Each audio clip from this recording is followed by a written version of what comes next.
An emergency unfolding beneath the waves of Puget Sound. Underwater forests that support shellfish, fish, and more species are disappearing, and scientists don't have clear answers as to why. Fox 13's Matthew Smith went to Des Moines, where a new initiative is getting off the ground and under the water to help scientists figure it out. Matthew? David, Jamie, we know kelp has been disappearing throughout Puget Sound. It has been for years. You've got pollution, climate change threats, but honestly, we don't know why some places are hit harder than others. And whether it's fish, whether it's crabs, heck, the orcas, this stuff truly matters. 1, 2, 4, 6, 8. Divers gather near the beach at Saltwater State Park.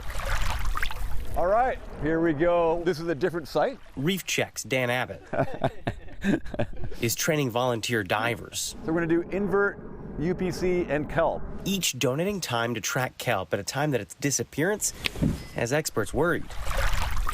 I mean, we have lost kelp forests, and I've experienced that firsthand, and it can be heartbreaking. You don't want it to diminish. Deb Halley is one of those volunteers. It is worrisome. There's so much more down there that needs a voice, and I think that the data that we collect is a really good sounding board. That data Halley is talking about comes from dives like this.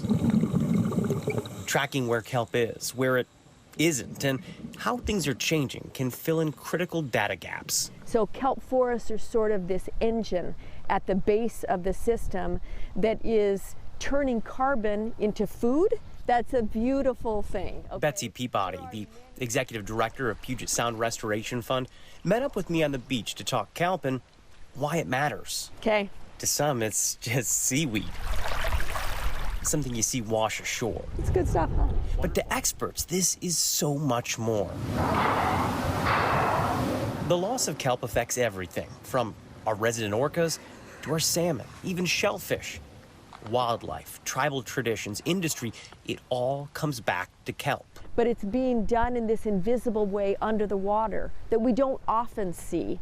And we need divers, and we need data collection. We need monitoring platforms so we start to see those things that are invisible to us. See all those invisible pieces that are making salmon and orcas possible. Kelp forests once blanketed large swaths of Puget Sound. In the past 50 years, we've lost roughly 80% of bull kelp in South Puget Sound alone. Over near San Juan, a recent study found a loss of 36% in a single decade. How'd it go? And while it all sounds daunting, there is hope. Beautiful. But to conserve what's left, to reverse the course, you need to understand why some places are thriving, while others are bare. Divers like us will give up our time because, again, it's no different than protecting something on land. And in fact, I think it's even more important. All life starts with the ocean.